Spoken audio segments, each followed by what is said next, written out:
Hi friends, क्या आपको भी अपने ग्लूट्स का साइज इंक्रीज करना है या फिर अपने ग्लूट्स को आपको अपलिफ्ट करना है या शेप बहुत अच्छी देनी है? तो उसके लिए सबसे बेस्ट एक्सरसाइज है हिप थ्रस्ट करना। आप हिप थ्रस्ट जरूर परफॉर्म करें अगर आपको अपने ग्लूट्स पे फोकस करना है। आप लेग डे पर आप स्क्वाट्स करते हैं, आप लेग प्रेस करते हैं, सब चीजों पे ग्लूट्स पे भी आपके इफेक्ट आता है, लेकिन उसमें और मसल्स भी वर्क करती हैं।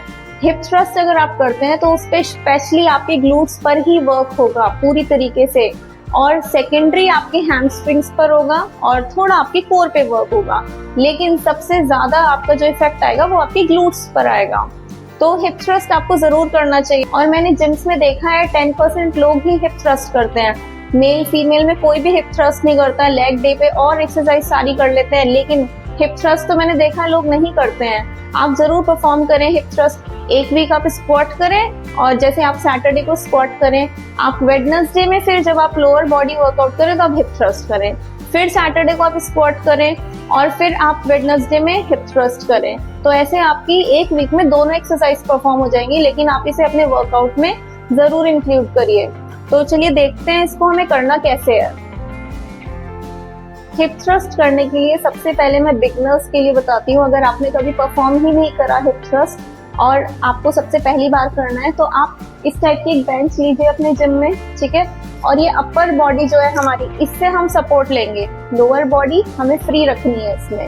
आप देखिए कैसे, ये अपर बॉडी शोल्डर के पास वाला जो एरिया है ये आपको अपनी बेंच पे लगा लेना है, ठीक है। और इसके बाद आपकी ये जो नीज है और ये जो एंकल है ये एकदम स्ट्रेट लाइन बननी चाहिए, यानी यहाँ और यहाँ पर ये वाला एंगल आपका 90 डिग्री का होना चाहिए। और ऐसे आप सपोर्ट ले लीजिए अपनी बेंच पर, ठीक है। अब आप नीचे जाएंगे अपनी कोर एंगेज करते हुए, मतलब कोर टाइट करते हुए, और जब आप ऊपर आएंगे तो आपको पीछे की साइड पुश करना है, ऐसे। आप नीचे गए और जब आप ऊपर आएंगे तो आप अपने हिप्स बिल्कुल स्क्वीज करेंगे बहुत टाइटली, जितना आपसे हो सकता है। नीचे गए और ऊपर पीछे की साइड पुश, नीचे गए और हिप स्क्वीज करते हुए ऊपर। इस तरह से आप रिपीटिशंस करिए 7 to 8, जितने भी आपसे अभी स्टार्टिंग में हो सकते हैं। फ्री वेट करिए आप सबसे पहले, जितने भी आप पॉसिबल है आपके लिए कंफर्टेबल है करना। और अगर आपने अपना हिप स्क्वीज नहीं करा ऊपर आते हुए तो बिल्कुल इफेक्ट नहीं आएगा उसका। स्क्वीज करना बहुत ज्यादा इंपॉर्टेंट है, बहुत इंपॉर्टेंट। और अपनी कोर को भी एंगेज रखिए।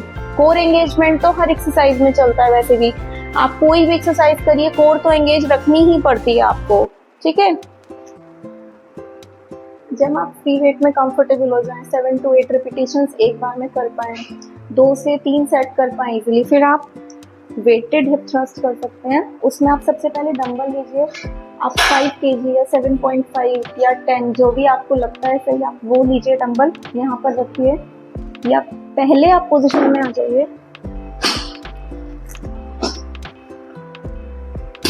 पर बैक से हमने सपोर्ट लिया है, ये 90 डिग्री एंगल बना हुआ है, ग्लूट्स एकदम स्क्वीज है, किसी की हेल्प नहीं लीजिए। अगर आप बिगनर हैं खुद रख सकते हैं डंबल, तो आप ऐसे डंबल रख सकते हैं, ओके। अब जब हम नीचे जाएंगे तो हमें इनहेल करना है, ऊपर आते हुए एक्सहेल एंड स्क्वीज, और इसमें आप डंबल होल्ड करिए यहाँ पर। Inhale, exhale and squeeze. Squeeze करिए अपने ग्लूट्स को अच्छी तरह से, बहुत tightly. Inhale and exhale, inhale and exhale. Breathing बहुत इंपॉर्टेंट है हिप थ्रस्ट में। ब्रीदिंग से ही पूरा इफेक्ट आपके ग्लूट्स पर प्रॉपर आ पाएगा, plus core engagement and hip squeezement. और जब आप डंबल में भी कंफर्टेबल हो जाएं, 10 kg डंबल आपसे आराम से लिफ्ट होने लग जाए, तब आप बारबल लीजिए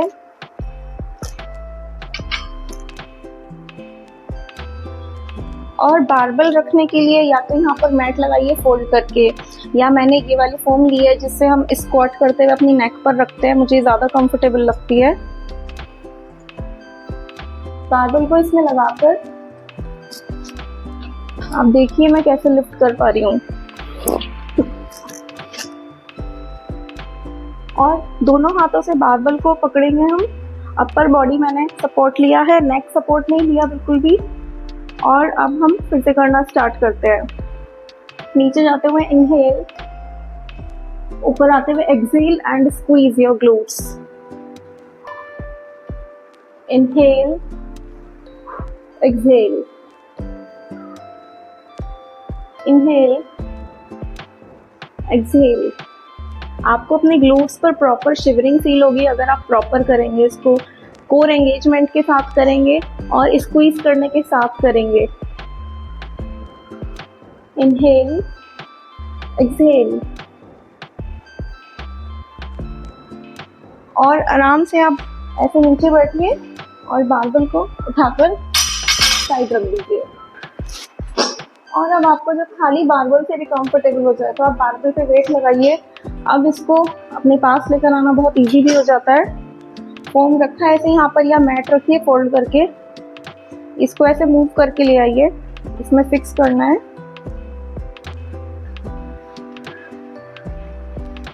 एंड आपको यहाँ पर लिफ्ट करना है। ये मैंने 5 kg वेट लगाया वन साइड, आपको 2.5 लगाना है, आप 2.5 भी लगा सकते हैं स्टार्टिंग में। ऐसे लिफ्ट करना है और रॉड आपको इस बार पकड़नी है अपने हाथों से, ये वाली पोजीशन नहीं कर सकते हैं, इसमें डिसबैलेंसिंग हो जाएगी। और दोबारा से ट्राई करते हैं। Inhale, exhale and squeeze. Inhale, exhale and squeeze. Inhale, exhale and squeeze. और आराम से इसको नीचे रखकर आप यहाँ से रिमूव कर सकते हैं।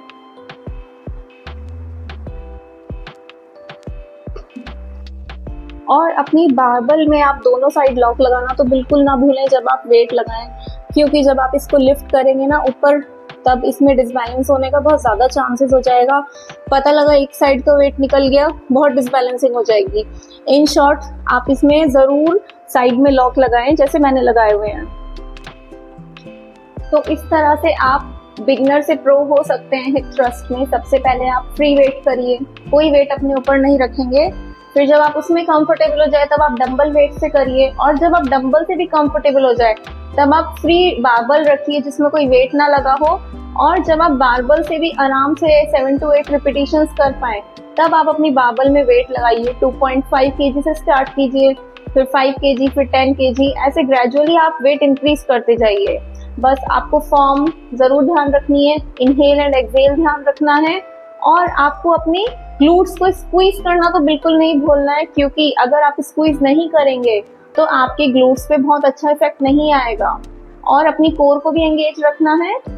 अगर आपको ये वीडियो यूजफुल और अच्छा लगा है तो प्लीज आप लाइक एंड कमेंट करिए और मेरे चैनल को जरूर सब्सक्राइब करिए। मैं ऐसे ही और भी यूजफुल वीडियोस आपके लिए लेकर आती रहूंगी।